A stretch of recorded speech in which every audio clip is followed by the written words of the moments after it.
Well, welcome everybody and good afternoon to everybody. I guess even except those folks maybe that are calling in from Hawaii. Good morning to you. I wanted to kick it off. We have a great panel coming up and this panel is about how business acquisition can increase your business value. A tremendous topic. We've got a tremendous wealth of experience. Before I talk about our esteemed panel and moderator, just wanted to set a few ground rules here for you guys. The first is, if you can rename yourself, put your company, just like all the moderators have and panelists have done here, put your name and your company there. Please put yourself on mute and leave your camera on if at all possible. The chat box is available. Daryl, who will be moderating our session, will be monitoring those. And so please, as we go through, feel free to type in your questions as we go. He may call you at some point. You can also turn on closed captioning or the interpretation on your Zoom toolbar below if you want to hear this in Spanish. So that's it for the session. I just wanted to briefly introduce our moderator. We have Daryl Lindy the co-founder of New Majority Capital. We're very fortunate. All these folks have a tremendous wealth of experience in this topic, and this is one of those potentially make or break things. Great way to add value, but you got to be a little careful. So we got a lot to learn from them. The panelists are Karen Rice. Karen is a director of business valuation services at Kahn Litwin Renza and Company. We have Bruce Van, who's the president of Lux Out Products, Inc. And we have Keith Cheney, who's the president like a lasagna or something. Yeah. And if you can put yourself on mute, and thank you. And with that, I will turn it over to Daryl. Thank you. Thank you, Mike. Appreciate it. It's great to see everyone. I know some of you are calling in from Hawaii. I used to live there, so very happy to have all you here. As Mike mentioned, we have a great panel here. I'll be moderating. My background, I'm aspiring acquisition entrepreneur. And what we have here, we have two gentlemen who have gone through the actual business acquisition process, and Karen Rice, who is an expert in business valuations. And I'm going to moderate the session. I have some questions that I have pre-planned, but if you have any questions that you might want me to ask, please feel free to put them in the chat. I'll go ahead and start off here with just a brief introduction. I'll go with Karen first. If you could just go ahead and introduce yourself, just give us a background, high level, who you are, how you are currently providing value in this space, and just some stuff that would be interesting or valuable to all our listeners right now. Okay, so as Daryl says, my name is Karen Rice. I'm at Kahn Litwin Renza. We're a regional accounting and consulting firm in Rhode Island and Massachusetts. We have 4 offices. And as Mike said, that I'm a director of business valuations, and I have over 30 years of public accounting experience in audit, tax, valuations, and so much more, consulting. Currently, I split my time between tax and valuations, probably 80% valuations, 20% tax.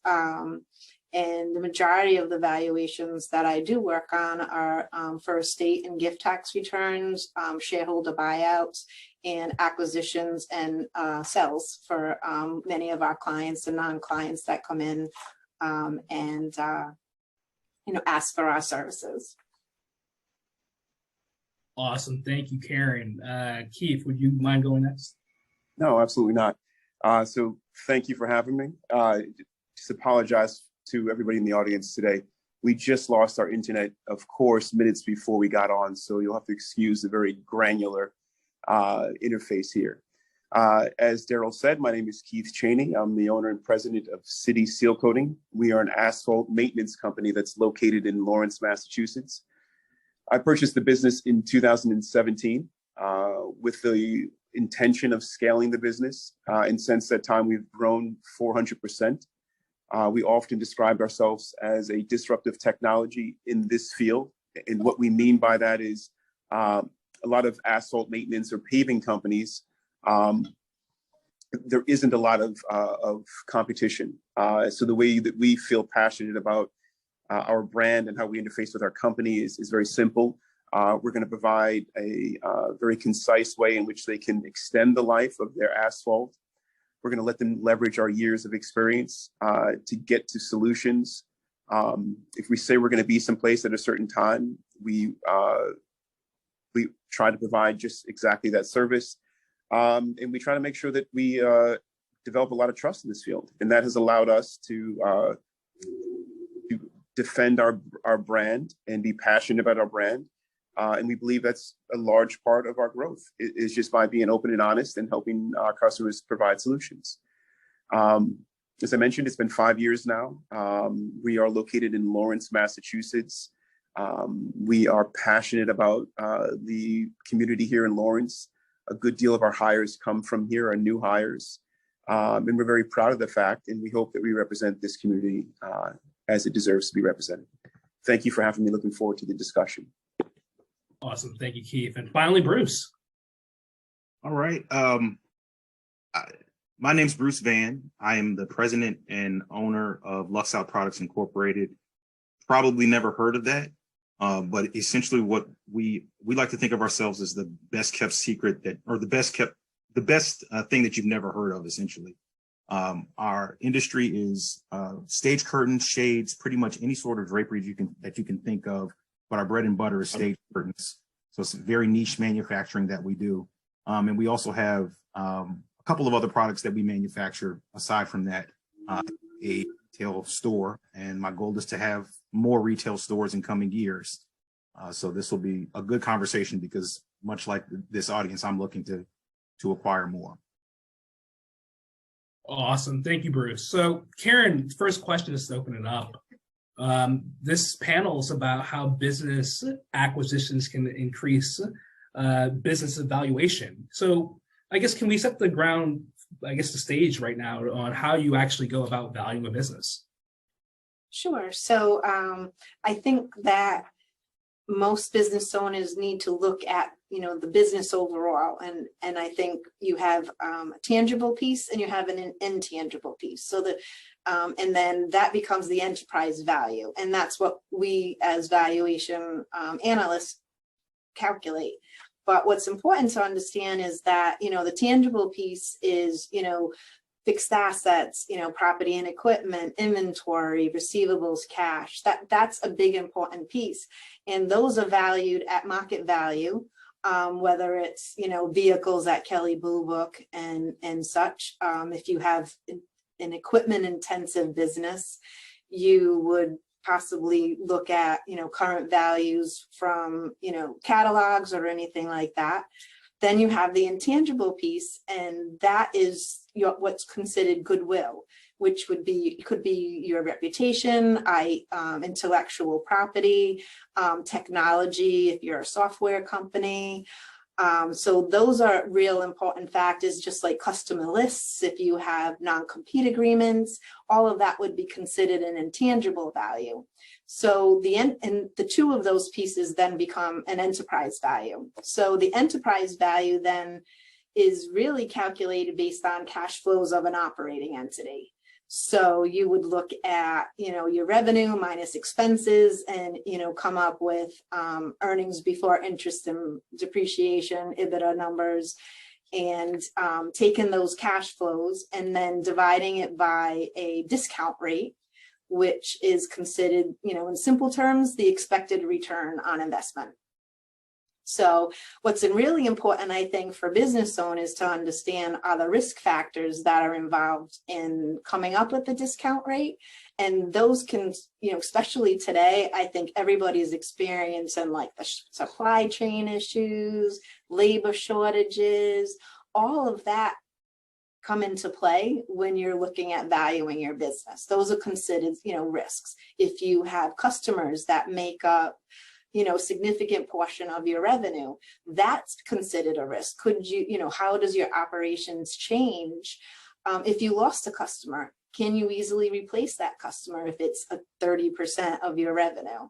And on the other side, with the supply chain issues, supplier and vendor concentrations are very important as well, because if you're a healthcare industry and one of the pharmaceutical companies go out of business, can you replace your supply? Can you replace your inventory? So those are significant factors as well. So once you, come up with, what your cash flows are, what your discount rate, then you're going to come up with that enterprise value. And then, you would then separate what your tangible assets are, and you have your intangible value that's remaining, and that becomes basically what most people probably have heard as goodwill. Awesome. Thanks, Karen. And I might have to go back to business school because there's so much there, right? Are there thumb rules? I know Allison just threw out in the chat, or professional services firms still typically 2.5 times revenue.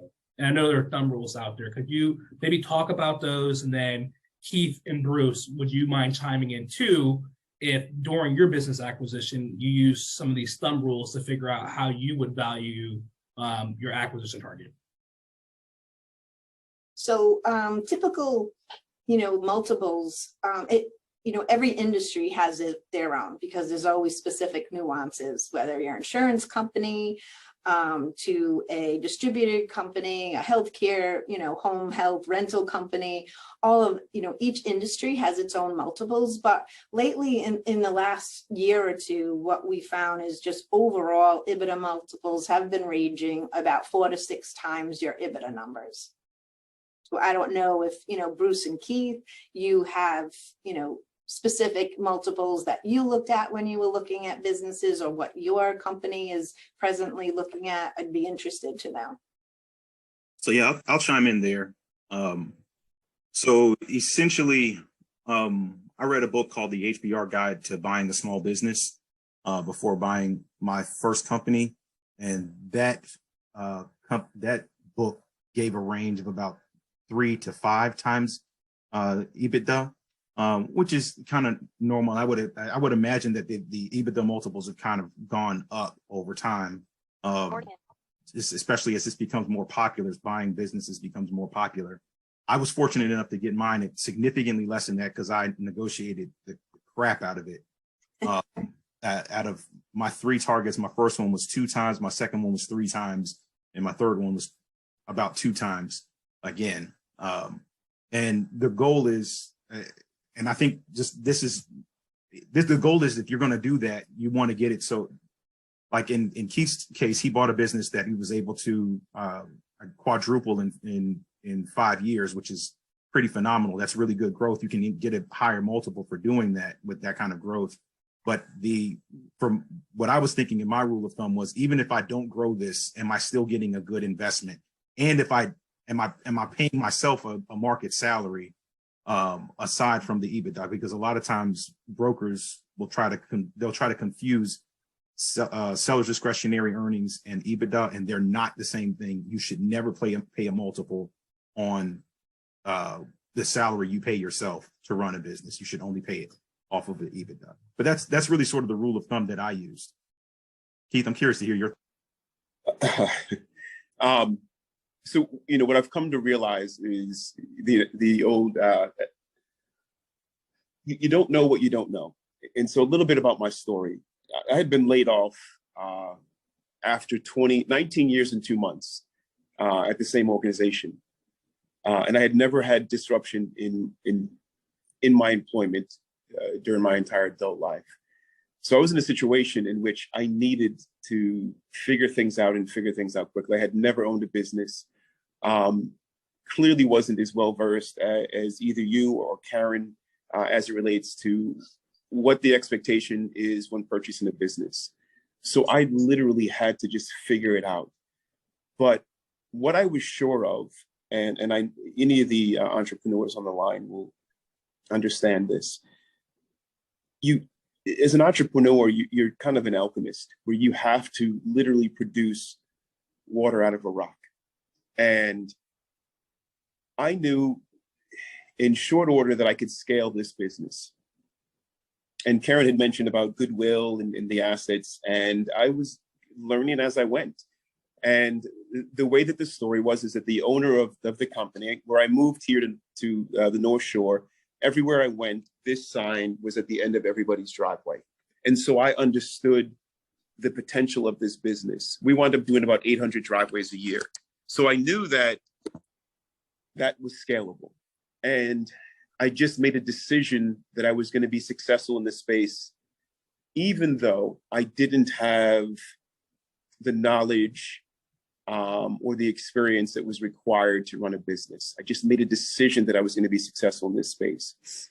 So what I learned in short order was that the expectation was around, I think it was a 1.5% or 1.5 times cash flow. But, you know, I leaned on, you know, oftentimes for me, and I think for most people, if you're short on details, you tend to lean on personality. And I leaned pretty heavily on personality in my past experience. And so what I figured pretty quickly is that the current owner of the business was just exacerbated with the process. So I felt like there was some room to negotiate. And we were able to move south of 1.5 times cash flow. And I felt like based on the current assets of the business, that even if I had to sell it, that there were enough assets there. At the time, I believe that goodwill could only be 30%. I took a loan out to purchase the business, could only be 30%, don't quote me, of the total purchase price, of the total loan amount. And so we did some finagling, but literally, it sounds a bit ethereal, but we literally created the paperwork to satisfy the bank's requirements. And so I guess, you know, you have two very different approaches here. The two other panelists, I think, obviously understand in a much more sophisticated way than I did about how to purchase a business. And for anybody there that is looking to go through acquisitions, having been through it myself and being so thin on details, obviously it makes sense to seek out the folks in the world that are going to be able to have the conversations that both Bruce and Karen are having, so that you understand and can protect yourself. I am, to tell you the truth, probably if I knew too much, I don't know if I would have been so quick to purchase the business. All of that information is very daunting. But that was my experience. That was my story. I just felt like I could create. I came from a place of abundance. I felt like I could create success in this space. And so from a very meta standpoint, that was my process, to which we were able to agree on a price and then execute the sale of the business. Awesome. And Keith, are you using Luxout curtains there? Because it looks a little bit dark in where you're at. So it's a little joke, but anyways. You noticed, but the lights went out again. Well, I think it was when Aaron was speaking, it went completely black here. So no, I don't have the good fortune of having those curtains, but now I have a new relationship. Yeah, no, and I wanted to share with the group here too. I'm in the process of doing a business acquisition, and I landed on a multiple of 3.5 with the seller of the business. And how I got to that was there's a business guide that has for like every NAICS code, a North American industry classification. I don't know what the S stands for. They have multiple ranges just based on previous acquisitions that have happened in the past, maybe year or, you know, whatever period. So that was a good guide as far as range. To the original question, you know, it does really depend on industry. So there are resources out there that you can get a good proxy. And I'll Kendrick, I'll try to find it and put that in the chat. Just a link for that, like I did for the HBR guide. It's out in there. For the HBR guide or I thought so. Yeah. I put that one, but I think Kendrick is talking about the guide I just mentioned with the. Okay. Sorry, I missed that. Sorry. Sorry. Yeah, no problem, Bruce. So a lot of questions in here, and I'm trying to do a good job of managing the conversation, but financing has come up, I think, a couple of times here. And I see, Bruce, you're smiling, so maybe I'll go to you first here. How does one finance a small business acquisition? The answer is whatever way you decide to do it. It's like it's like a fingerprint. Every deal is like a fingerprint. It has a whole bunch of different things, and it's going to be unique to that particular one. You may use seller financing. You may use small business administration financing in the United States. You may go to a bank and get a traditional loan. There's a bunch of different ways to do it for debt. For equity, you may go to investors. There are a handful of times that I've heard of someone financing the entire purchase of a business. I've heard of two people doing this. The entire purchase of a business with a note based off of the assets of the business. So they were able to buy it with equity and just do that. A guy named Gordon Bazar did that back in the 70s, and that was his on-ramp into entrepreneurship through acquisition, and he was very successful thereafter. So there's a bunch of different ways to do it, but the rule of thumb that I would say, or the best advice that I can give to anybody that's going to do it, is look at the cash flows of the business. And if it's like this, I'm doing this from my perspective, the cash flows of the business like this over time, you want to look at that note and all the other fixed costs and keep them as far away from that line as possible. And if you do that, you're probably going to be okay. You can figure out how to tread water. The bank is going to be more comfortable, or anybody that's lending to you, or whatever, the seller, whoever. But you got to be very careful about that. You want to do all the math. You want to know when your note amortizes out, whether what interest rate you're getting, what the tax implications of all of that is. You want to run through all of that. You have to sit there and count up the costs yourself, and know the math of your business. And it's not that you have to have a degree in finance to do that. You just have to have the hunger and the desire to learn that, and seek it out. And Bruce, if I'm familiar too with you use your 401k to finance part of that too, right? I did this weird sort of thing. Yeah, I did, but then I put the money back before the year was out because I just had a stroke of luck in 2020. It was bad luck for everybody else because of COVID, but in 2020, Congress said that you can borrow from your 401k and then put it back before the year was out. So I did that and did finagle financing in that way for the equity of my purchase. So it got it for me pretty well. Keith, how did you finance your business acquisition? Bruce just talked about seller financing, bank financing, and I'm curious if you can maybe explain those terms to the audience, and then also could you just share like how you ended up, like the structure of your deal? Yeah, sure. So what I found out pretty quickly is what you're seeking is seeking you. So as I mentioned, I had no idea how to go about financing. But what was clear is there were a lot of programs locally that would help businesses that were interested in financing the purchase, or help individuals who were interested in financing a business. And so at the time, I think I worked with the local SBA rep, which they walked me through the process of the acquisition, which meant I had to put together a business plan, had to get all assets, valuation of all assets.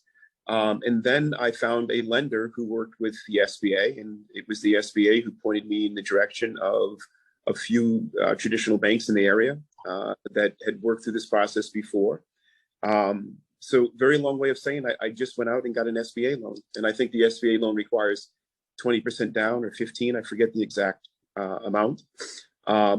And work through traditional lending in order to finance the sale of the business or purchase of the business. That's awesome.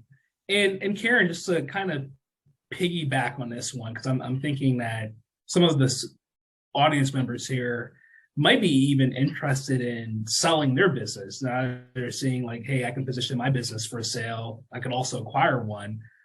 What's really important for them to have in prepared? I mean, you mentioned a lot, at the onset about how you come to a business valuation, but could you talk about documents, things like that are required, what you actually go through to, do the nitty gritty to come to a valuation? You talk about those things. So obviously the first thing we look at is, financial statements. If you don't have financial statements, outside done by an independent, CPA firm, we'll use internal financials or tax returns. At the least, we have to have some kind of comfort that these are filed and, you know, are accurate. So, and then I think, you know, once we go through that, and there was something in a chat about an early stage company. Once we start with, you know, historical, you know, financial information, then we want to talk and chat with management, because Bruce talked about, you know, is cash flows going up, you know, so the next step is saying what's going on with the business. Is the business growing? Is the growth stable growth, like, you know, inflation 3 to 5%? Is it growing 10% a year? What's going on? And maybe the last 5 years isn't what happened, or it's expected to happen in the next 5 years. So we may have to use projections, and we would work with the company, especially because of COVID, valuation, you know, industry kind of took a change from what we normally did, because there's usually two methods. We go, you know, historical or projected, but because of COVID and all the changes that, you know, happened within industries, we started putting a little projections in with the historical to say, you know, we had PPP loans, and we've had, you know, closures for a lot of industries. So we got creative, you know, the industry got creative and blended the two methods to say, okay, you know, the company may not have the sophistication to do projections, but we know what this 1 year is going to be, and it's going to be more like that for the next 2 or 3 years. So that's, you know, that's a key aspect, because you'd be undervaluing your business if you're using historical, but you expect the growth to go on for another 5, 6, or 7 years. So that's definitely, you know, the second factor. And then we interview management. That's probably, you know, the third key factor is what, you know, really get an understanding of the business. And, you know, we do interviews, we do site visits, and the purpose of the valuation makes a difference. So if we're doing an acquisition, you know, there's a whole second thing. Once you do evaluation, you have, I'm sure Keith and Bruce possibly did this. Once you come up with some value, now you want to do due diligence, right? And you want to go in and you inspect the acquiring target's business and books and records to make sure what they're saying is true. So due diligence is really big, and you want to get information from the acquiring business. And then lastly, I think, you know, we look at the industry and we look at the, you know, the economy. What's going on? How's the industry growing or not growing within the economy? That, you know, certain industries are doing really well. Other industries aren't. Some prospered, like construction companies and all those essential businesses. And, you know, in 20 and 21, everybody did home improvements. I just valued a home improvement company, and they knocked it out of the park, best years ever, because everybody decided, you know, they weren't spending the money on vacations and traveling, and they all started doing home improvements. They're outside buying swing sets, you know, all that stuff. So depending on the industry, you know, in the economic, you know, climate makes a huge difference in, you know, the value of the business, because if, you know, you're expecting a recession, that's going to affect the growth. So we looked at all those kind of sources as for the industry and the economy and what's going on, you know, the interest rates, right? That's had a huge effect on valuations, because we used to use an inflation rate, maybe 2 or 3%. Well, all of a sudden now we have this huge inflation that makes a difference in our discount rate. At the end of 21, one of the factors is using like a spot risk-free rate. And we usually use like a 20-year yield on a 20-year bond. And that was 1.94% in December of 2021. Working on a September 22 valuation, that same rate is 4.08%. That's a huge difference in you know, developing a rate of return. And that, you know, the higher your discount rate, the lower your value. So it makes a huge difference what's going on in the economy. Is the recession going to hit? I mean, all of those factors come into play when looking and valuing a business. Awesome. Thanks, Karen. So I'm sold now. I think a lot of the audience is sold too. I think we're going to have a lot of people who are going out to find a business. How do they actually do that? What are the tools? I know, Keith, you kind of mentioned that like you saw a business that was in your community. Keith or Bruce, or both of you, please touch on this. How can we go about, or how can our audience go about actually searching for an acquisition? What can they do? Keith, you go first. So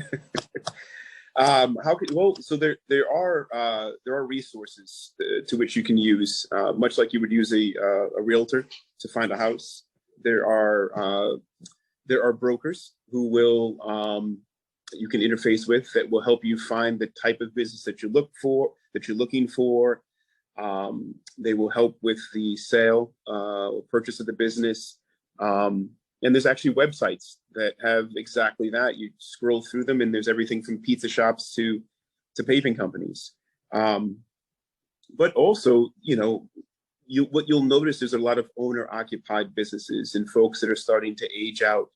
And something as simple as just a conversation with a local restaurant. I think all too often we are prone to start a business, and which there, of course, there is an argument to be made to do a startup. I would argue that why you have an existing business potentially that has a decent enough revenue source, and you have the ability to then take from that and also add.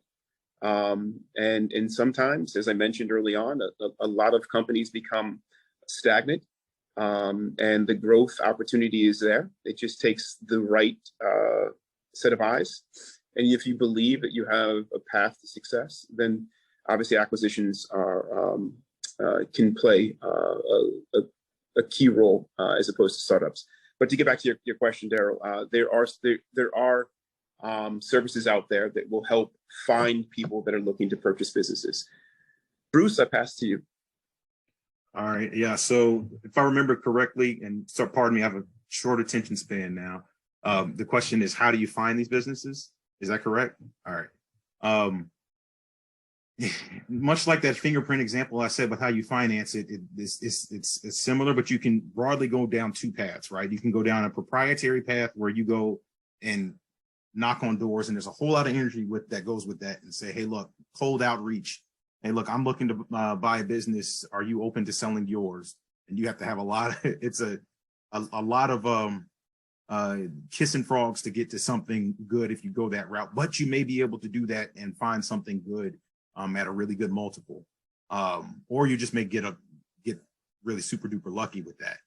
The other route that I found was better for me was to go the brokered route. And that is to look, I mean, just like you can Google, you want to buy anything else, you just go on Google and say businesses for sale in this area or in this industry or whatever.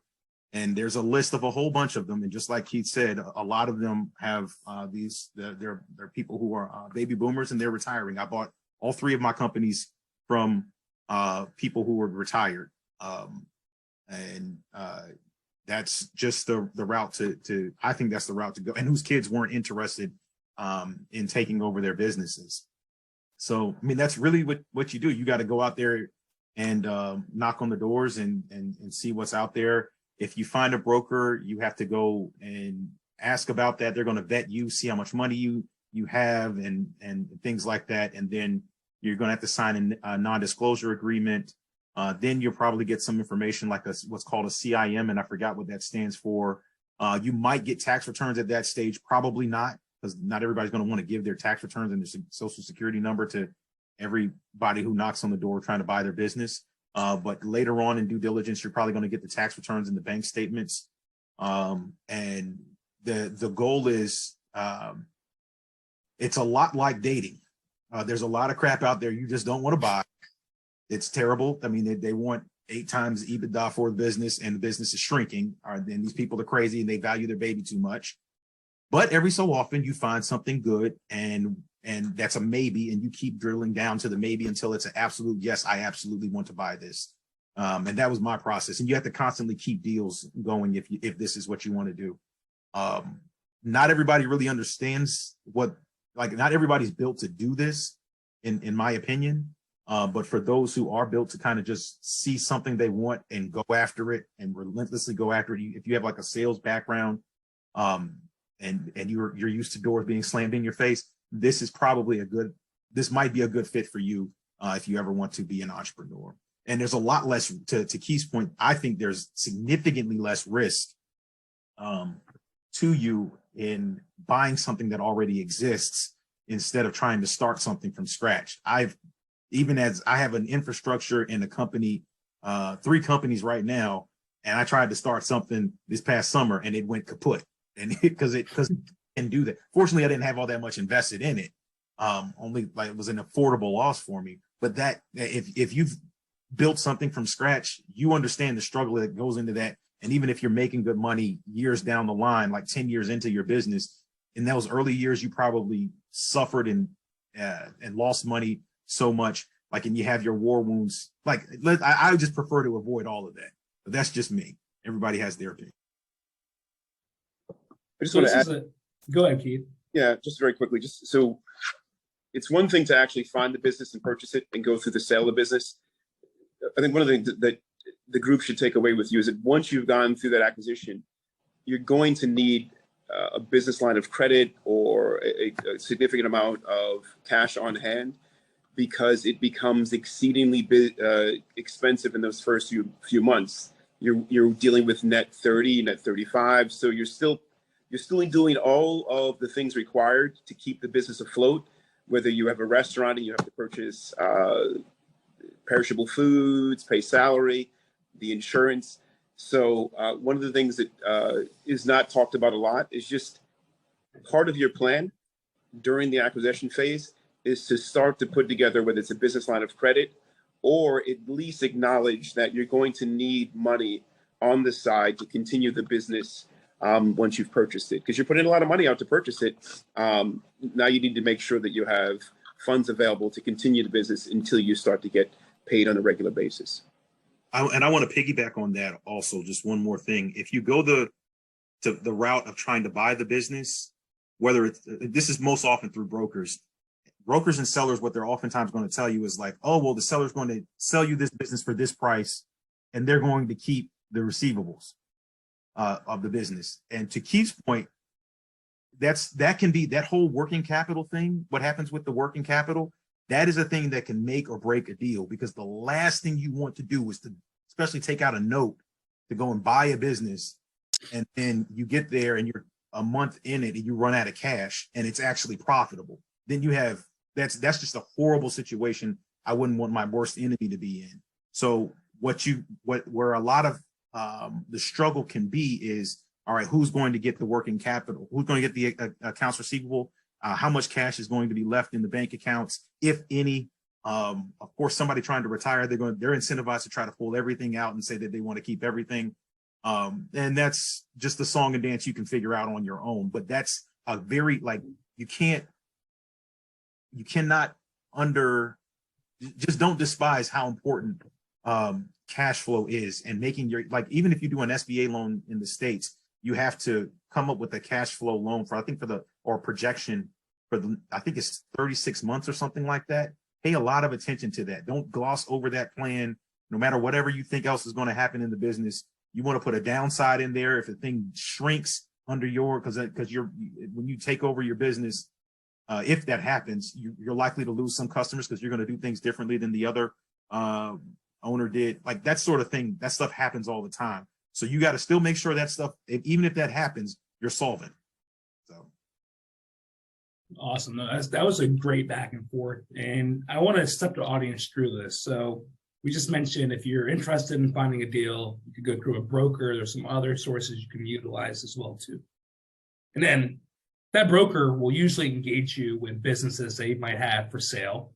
They'll send you over some marketing material, usually in the form Bruce mentioned it, a SIM, confidential information memorandum or something like that. And that marketing material will have a lot of the upsides of the business. It'll have maybe a financial snapshot. it could have a business valuation that was already pre-done. And I'm curious if I can double click on this point. At that point, how do you know if it's a pass or a go? How do you know whether or not you want to inquire more and get more information in the business? So curious, Bruce, Keith, and then Karen, I want you to chime in on this too. And I'll ask the question maybe separately, but usually maybe a business valuation expert is in on the front side and kind of has a range that they might advise a seller what they can get for their business. And I want to talk about how those conversations kind of go so we know what window we're working with to maybe get a deal. Keith, you can go first, man. I'm in no rush. I got to think about that answer. Bruce, you tried that once already. I gave you one pass. Give one pass. All right. So I'm going to try to say back the question just to make sure I got it. Mm-hmm. So the question is, once you get the sim, how do you know whether it's a pass or not? Yeah. Just based on the information you're looking at. How do you know to invest more time? You don't really know. I mean, at that point, it's either a no or a maybe. And for me, it's like you can kind of, one of the key things that you're going to look at that stage is the add backs that the broker gives you in the sim to come up with their adjusted either seller's discretionary earnings or EBITDA. Now, the only difference between seller's discretionary earnings and EBITDA is that seller's discretionary earnings is the EBITDA of the business plus what you would pay yourself, like your salary, benefits, payroll, all that other stuff, or what you would pay a market value for somebody to do the job of running that particular business. But in the sim, you may see something that, like, I'll give you a good example. I was looking at because I like businesses with low EBITDA multiples because I figure if I can hold them forever, then I can make a bunch of cash flow. But that's not always true. There was a business that I looked at that was in Texas that rented out large construction materials or equipment and things like that. And I don't know why I didn't think of this intuitively, but I looked at their sim and then I looked at their tax returns and then I backed into their tax returns to see, oh, wait a minute, this is a great multiple on this business, but they shell out a whole lot of cash every year on CapEx, on capital expenditures every year and this is stuff you kind of have to pay attention to because that's going to affect the cash flow, and cash is like basically like blood in a business. You got to have it. You just need, that's the whole thing that you're trying to get here. So stuff like that, you kind of have to, that's what I would say. And then also another thing from a customer perspective, once you know the name of that business, then I would oftentimes look up the business and see what customers are saying about it, like what they're saying in reviews and things like that. And if it has 3 stars out of 5, then that's probably a crappy business. And that seller is probably willing to screw you over because at some point they said their customers have had really bad experiences with it. So you kind of have to think about it along those lines. At least that's what I'm thinking. So at the risk of sounding eerily familiar to what Bruce said, the only thing that I would add is, so for me, I have 2 choices. I can either grow organically or I can grow through acquisitions. So for the benefit of the conversations, I'm growing through acquisitions. So having gone through all of the much more empirical deep dive, I think sometimes that we don't place proper value on intuition. My intuition would bring me to all the things that Bruce talked about, some of the soft skills, whether it's having discussions with people that are in the industry about that particular company, understanding the even the cash flow. So just by way of story here, as you are spending time in the business, you start to know some of the companies that are struggling and you keep an eye on them, because eventually that might be an opportunity for you to purchase their customer list and their equipment. But if, for instance, my company focuses on large parking lots, because if you start to understand your fixed costs, your fixed costs are going to be the same whether you're arriving to do a 20,000 square foot parking lot or you're doing a 1 million square foot parking lot, basically. So when you start to hear proposals from companies that are doing driveways, for instance, and you know your business, and you know, for instance, that homeowners are going to be exceedingly more difficult to please because they are looking at every single stone in the driveway that you just paved. On top of that, you're overcoming your fixed costs for a very small job. And driveway folks, residential folks, tend to not pay as quickly as some of your commercial partners. So some of the soft skills, to my point, need to come to bear. Knowing your industry, knowing some of the things that may not be obvious to a broker. Those are some of the things that I would start to lean into a little bit more. And I can tell you honestly, I am learning from both Karen and Bruce as they talk about their process to which they would evaluate or value a business. And that's important for me to understand that part of the business more. I think where I can be of value in this conversation is more to, as I mentioned before, the ethereal part of it, understanding my intuition, understanding that sometimes you just have to come from abundance and you just have to bet on yourself. And that's when I've had opportunities to have discussions with other companies about purchasing the businesses, before I even get to the yeoman work that Karen had talked about. I'm doing the things that Bruce had talked about, going on Google, talking to people in the industry, understanding my business, and understanding whether or not the value is just in their customer list, whether it's in the employees, the equipment, and arriving at the valuation of the company based on some of those softer skills or softer evaluations. Awesome. And Karen, I want you to chime in here. Usually on the onset, when you do a business valuation, is a business owner usually disappointed? Do they usually think their business is worth more than it actually is? And do you usually provide them with a range? And maybe assuming maybe there's a high and low level, and maybe the broker is going to end up using the high number for any marketing material. Just curious if you give some color with that. So it's funny that you say that, because every business owner, I think, thinks their business is worth more than it is. So, but for the record, Karen, my business is worth $70 million. And don't you dare say a penny less.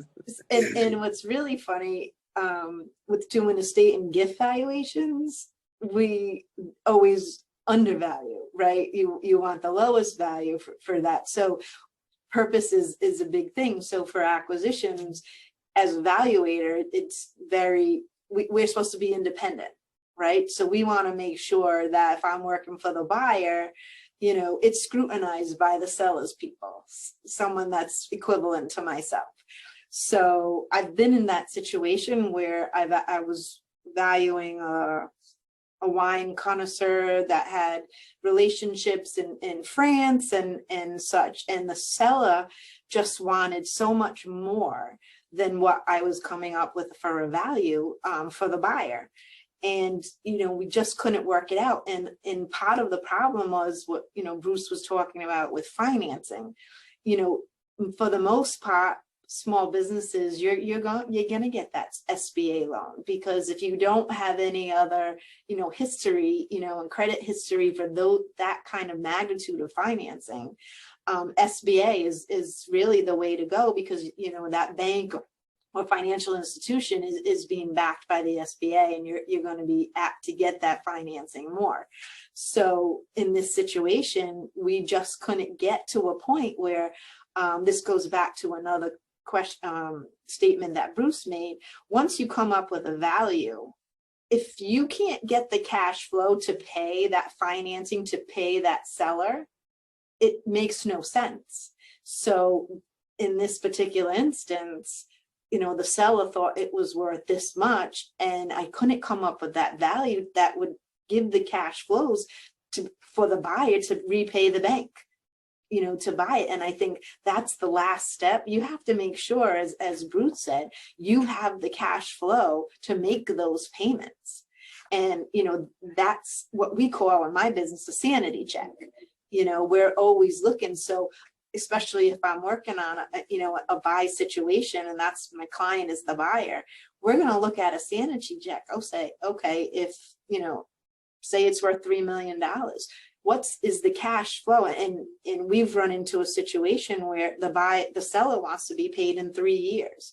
You know, a 3-year amortization may not work, especially with higher interest rates right now. You might have to go into a 7-year amortization and pay over 7 years or 10 years.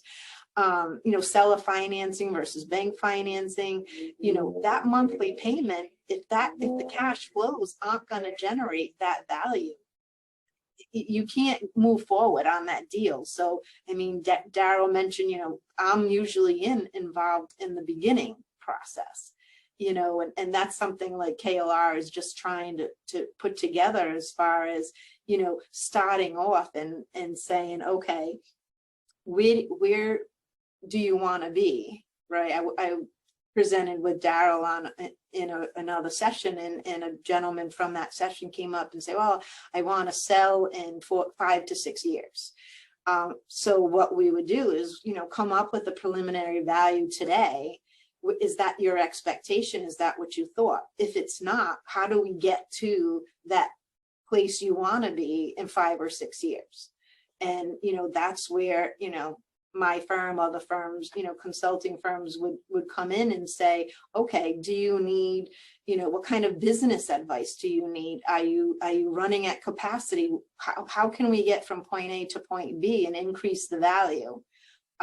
And that's something that you want to talk to an advisor about. You may have to hire someone to get better business management going on inside your business. Maybe you're looking at it as this is your baby, as Bruce said, this is my baby, and you're not delegating enough where, the operations is at capacity. Maybe you could be doing something different. And I think bringing someone else in that's more objective is going to be able to do that for you. So, I've been in there at the beginning, and I've been in there, on a sell side, and, I want more than that. The seller will say, I don't understand why I want more than that. So, it works on working both sides. It's really a negotiation, and Bruce talked about that a lot. Is he negotiated it down. It's all in the negotiations. The buyer has a value, the seller has a value, and you're going to negotiate working capital. You're going to negotiate inventory, and I don't know with either Keith or Bruce, but there's always earnouts if you can't come to some conclusion and agree upon a value. Maybe, okay, well, if after a year the company hits this goal, this revenue goal or this profitability goal, you might get an additional 500,000 or whatever, the cash flow might be able to. There's so many different tools of negotiation, that can bring the buyer and the seller together. I have a quick question for Karen on that point of earnouts, because I've never done an earnout, but I hope this is beneficial to the group for me to ask this question. But with an earnout, let's say it's that difference of that $500,000 in the case of some company. Is that expensed, or is it like kind of accounted for as like you would like a stock purchase for an earnout? Because I mean, I just know the tax implications would be different in either case, and that's the reason. Right. So again, it depends if it's an asset sale or if it's, stock sale. So, it's reported a little bit differently in each way. So, and as far as the 500,000, the earnout, yeah, again, it's facts and circumstances. So it could be added to the purchase price, or it could be, deducted. It all depends on how it's worded. There's so many. Is it a contingent? What kind of contingencies? What kind of parameters? And it also, the bank has to agree upon it, because how is that getting added to the purchase price? And is the financing redone? Or is it going to get paid? Like, all of that has to do with, the negotiation and stuff. So I think, specifics, facts and circumstances will answer that. So I'm not really answering that, but I think, it could be a deduction, or it could end up being, part of the purchase price. Thank you. So there's a good question that Kendrick has, and that kind of leads into what I was going to ask next. So outside of an earnout, whether we utilize, a bigger seller's note, consulting fees, there's all these different things that you can possibly do as negotiation like tools, I would call them. Where can someone find them? / are there anything else that I guess maybe Bruce or Keith you have used, or Karen you've heard of in a deal to give a little more flexibility to get to a win-win for both the seller and a buyer? I think there's formal tools, and I've taken like negotiation courses and things like that. But in very simple terms, it's really just two things. And then in a negotiation, the first thing is create as much value with this other party as you possibly can. Well, three things. Second thing is to claim as much of that value as you can. And then the third thing is, if you're ever going to negotiate, always, like your negotiating power is only as strong as your best alternative to a negotiated agreement, or a BATNA. That's an acronym. So you always want to have a BATNA, which is why you don't want to get, if you're going to try to go out and find businesses to buy it, you don't want to fall in love with the business. So because then the person kind of has you, the other side has you by the heartstrings, and they can pull you to do all sorts of things that you wouldn't ordinarily do. You do those three things, you should probably come out all right most of the time. So on the other end of that, what I found what was interesting is when engaging another business owner in the prospect of purchasing their business, one of the things that became pretty apparent to me is, he said to me, look at Keith, I need to sell the business because physically I'm no longer capable of doing the work. And knowing that there's not a line behind me of other folks that are looking to purchase his business, as soon as he said that to me, I put the brakes on it. And one of the foremen was next to me, and it made sense for us to purchase the business. He said, why'd you stop? So I'll wait 2 years. He physically can't do the work. So I'm going to wait 2 years and then renegotiate it. And to, when Karen had talked through how business owners tend to overestimate the value of their business, he overestimated the value. Having been through a purchase of a business that was similar in total revenue, for what I paid for the business, for what he was asking was in left field. So I knew he probably needed some time to understand the market better. I knew that physically he probably couldn't do it for too much longer. And so I guess long way of saying is that all of those things are necessary. Listen intently to the other side in the negotiation process, and just not being in a rush in these type of interactions. And so that information alone was enough for me to put the brakes on the sale of the business, or the purchase of the business. I think that's probably key, is don't be in a rush. I think, you need to do your homework, and that's going to give you all the tools you need to negotiate. You like Ruth said, you go on Google and you see the reviews. If it's a service company, is this company, that's a bargaining chip. Well, your reviews aren't that great. You're losing customers because your service isn't good. So that's gonna maybe bring the value down in your negotiations when you're trying to buy a business. So the more information that you go into and you arm yourself with is what's going to give you the ability to negotiate. It's not just about formal things and having all these high educational things. Just Googling and finding out about the company that you're looking at and knowing as much about it as possible is going to arm you with the information that you need, because then as you're talking to the seller and they're saying, well, this and this, you can say, well, wait a minute, your customers aren't happy, your product is taking 6 to 8 weeks, to be delivered. There's all these factors that can come into play, and it might stop the seller short and say, oh, this person knows what they're doing. Well, it's going to make them stop and think and make you in a better position, to negotiate that value. That's awesome. And I want to transition now into due diligence. So you met with a broker sent you over some materials on businesses. Maybe you find a couple you like, you reach a deal with the seller, and you engage into exclusivity period where you're able to do due diligence and, get deeper in the business. For all of the panelists here, what kind of things should a potential buyer be looking out for during that period? Were there things that you maybe saw when you were in the process of your acquisition or previous dealings, in this industry?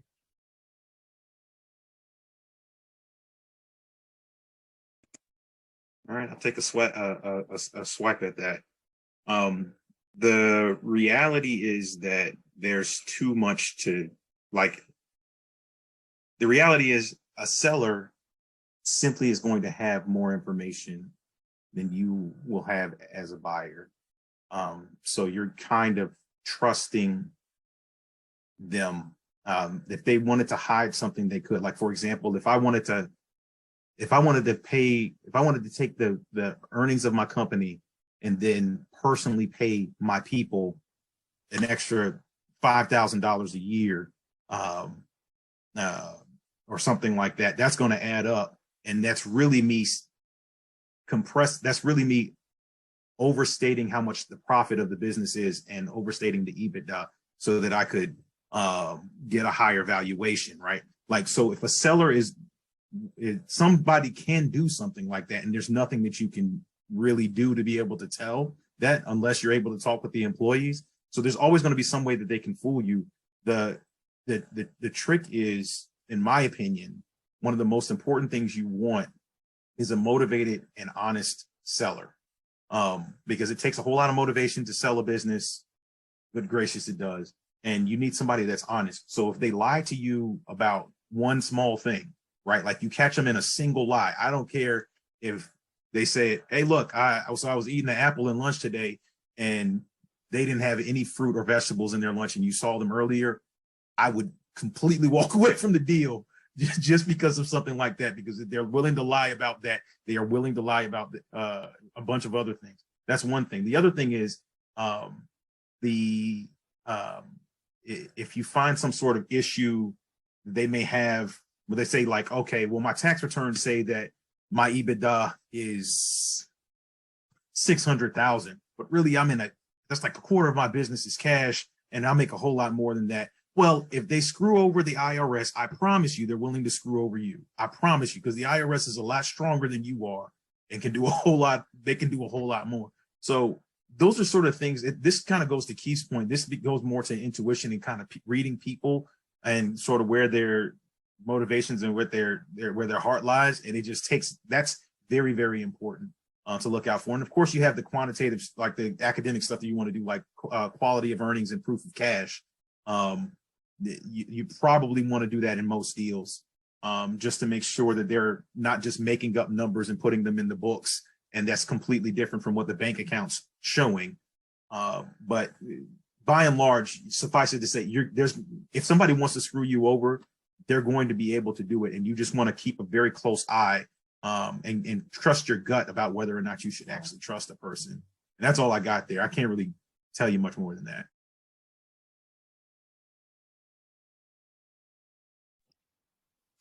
Once again, I don't want to sound eerily familiar to what Bruce said, but yes, you're just at a certain point, you don't know what you don't know.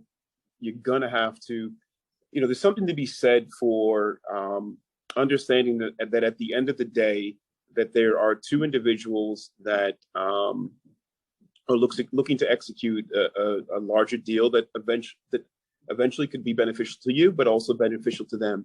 And so I think just in general, if you approach it that way, as opposed to being the bull in the china shop, understanding that this is their baby, that this is presumably they spend a lot of time and energy and have a lot of pride around the particular business, is just being empathetic to that process, having adult conversations, understanding that they are looking to exit the business in a relatively healthy space. I think just intuitively, you're going to get more out of people by just listening, by letting them talk about their business, engaging them on some of the wins that they've had over the years. Because like I said, or like the other panelists have said, there's only so much that you're going to find out through the due diligence process. After that, you're going to just have to be able to use your people skills to eke out as much as possible, to have a human conversation with somebody so they aren't prone to hide some things that you probably should know about. And then after that, just being comfortable with risk. That's really what this is about, is being comfortable with risk, feeling that you have enough of a plan in place that you could grow the business. And then after that, you're pretty much sending it out to the universe and hope for good things. Karen, could you touch a little bit on that question and quality of earnings? I know it's been thrown out a little bit during this call, but if you can talk a little bit about that, I think the panel, the As session far would be. as what? Yeah, what it is. Yeah, Oh, yeah. okay. All right, and I think it touches upon some of the things too. So, you know, you have your earnings, right? Whether it's net pre-tax income or earnings before interest and profits or whatever, but you know, all of that needs to be adjusted, and that was something Bruce had mentioned. You know, owner salary, and there was a question about, you know, do we need to hire the owner? Do we have to hire their employees? So you know, that's all negotiated. You know, if they got something special with relationships, you know, that can affect the earnings, because you don't know if those relationships will continue, right? So that goes along with the risk if the owner leaves and stuff. But you know, salaries, Bruce was talking about, you don't know if they're giving bonuses or not giving bonuses to either overinflate or underinflate or whatever. But as part of our process, we look at those things. The first few things that we look at is reasonable comp for their job responsibilities and job duties, rent.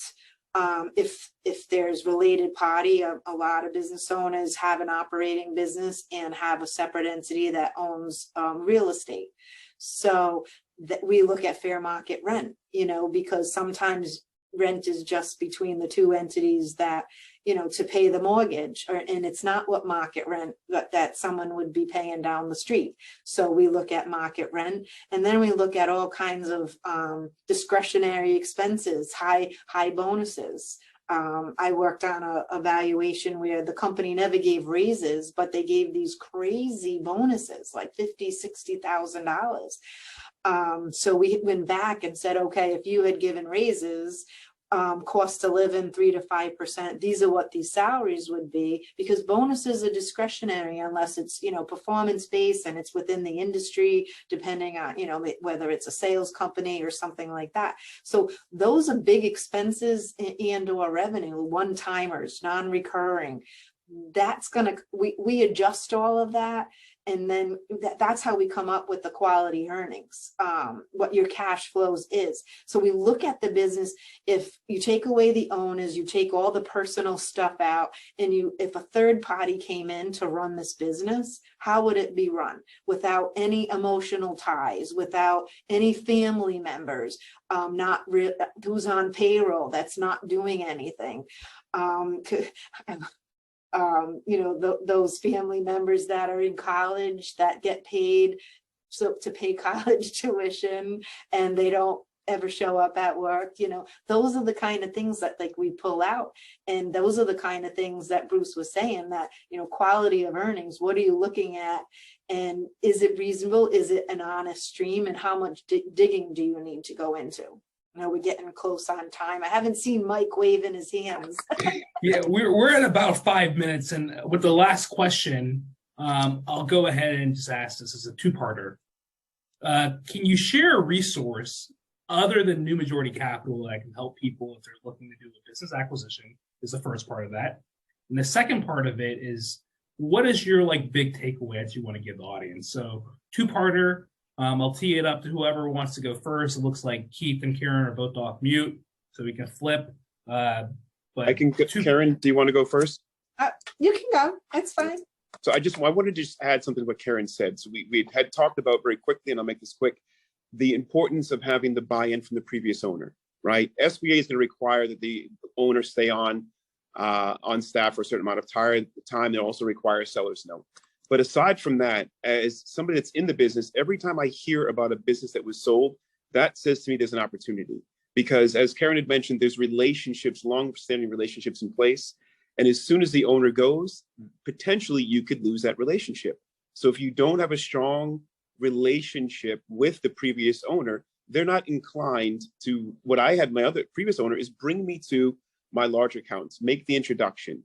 And so oftentimes you are leveraging or you are working with their existing relationship. So you want to make sure you have that relationship in place. To the question that Daryl had asked, once again, simply Googling, in this environment, you will find out there are a significant amount of organizations that are set up to help you with the acquisition of a business. They are set up to work with whether it is patient capital, owner's equity, or equity, debt equity. There are organizations that exist now because the idea is, and I'm speaking about from this perspective as a person of color, as a minority-owned business, that traditionally some of the hurdles for people that look like me to purchase businesses was getting funding through traditional lending. Instead, we would have to go outside of, there were no character-based lending opportunities. So what you're seeing more now is that there is more character-based lending opportunities. There are more lending opportunities that will take into account the larger story. Without having them on top of mind, there are organizations that will help you with acquisitions of business. There are organizations that will speak your language. There are organizations that are out there that will help you with cash flow as you purchase the business, and then you are existing in the business. And, on that note, I think, I'll do a final takeaway first. If you're planning an acquisition, do your research, and have advisors to help you along the way. I think Keith found that his first acquisition, he didn't have some of the knowledge base that he learned along the way. It worked out, but it doesn't always work out. So, do your research and make sure you have the right advisor by your side, helping you along the way. And, Googling, business acquisitions is good. If you're looking for multiples, I use a business reference guide. It's like 100. I think if you want it in print, it might be like $165. I have an online subscription. It's $225 a year. You can type in any type of industry. It gives you pages and pages of information as far as, if you're buying or selling, what your cost of goods sold should look like, what your percentage for officer comp, what should rent be. It's a valuable resource if you're looking to either buy or sell a specific business. So I would offer that as a sheet for a source. All right. There's a bunch of different, the first question you asked was how else could somebody get, what organizations and systems would they have in order to help out with this? There's a bunch of them. Some of them are free, some of them aren't. There's searchfunder.com. I've been on that for my entire journey. And then the SBA has free mentors, like retired executives who will help you operate the business from day one after you've acquired it. And they're actually pretty good to help out with. There's also Facebook groups, but you got to watch out in Facebook groups because some people will try to sell you stuff and they're kind of snake salesmen. But every so often you'll find a good group with people who are genuine and they want to, they just want other people to they want other, at the top of organizations, it's kind of lonely. So you kind of need an eco chain. Like you need somebody to bounce your ideas off, and also even just to bounce your stress off. Biggest takeaway that I would say is, right, like, so if you're looking at you have a decision point, like a decision tree, right? On one end of the decision tree, if you want to grow your business, you can grow organically or you can grow through acquisition. If you're going to grow organically, then you have to do things. You want to back into something like, it's still discounted cash flows, but it's something like you use customer lifetime value, and you can probably get it really slow. Maybe you could raise your prices and things like that. There's a lot of math and marketing that goes into that. And like I said, in my opinion, it's much easier to go into, well, I'm not going to just try to compete against somebody else and take food off of their plate. I just want to see if I can buy them or find a way to grow my business in that way. And then it's growth either way you do it, and it adds to the value of your company either way that you do it. But it's up to you how you do it. Awesome. Well, I want to thank Karen, Keith, and Bruce for being part of this panel. I know we got a lot of great feedback in the chat. I really enjoyed it. I learned a lot. I hope you all did too. Please reach out if there's anything that questions, and hope you guys enjoy the rest of the conference. And let me just jump in. I want to thank this panel, because you guys hit it out of the ballpark. Daryl, Karen, Bruce, and Keith, fantastic. I now know a lot more of what I don't know. And I think that's often the first step here. There's a lot of information that you guys have done. And I found myself nodding my head and realizing there's an awful lot out there. So I think, you guys did a fantastic job, and I hope everybody who participated there took something away. Don't worry if you didn't get everything, but just keep on progressing along that path. I just wanted to briefly tell you that at 4:30 now, there's a structured networking session. Tomorrow from 12 to 3 o'clock, we have our open marketplace where you can meet one-on-one with the various folks. You can explore it on your agenda. And we have another session. I know this one's going to be a really hard one to top, which is good to have it at the end of the day, but we have a full slate beginning on Thursday at 12 p.m. So more sessions, including our Kinder, Gentler Shark Tank, the announcement of the IC100. So again, to Daryl and the panel, thank you, you guys. Fantastic. Really, really appreciate it.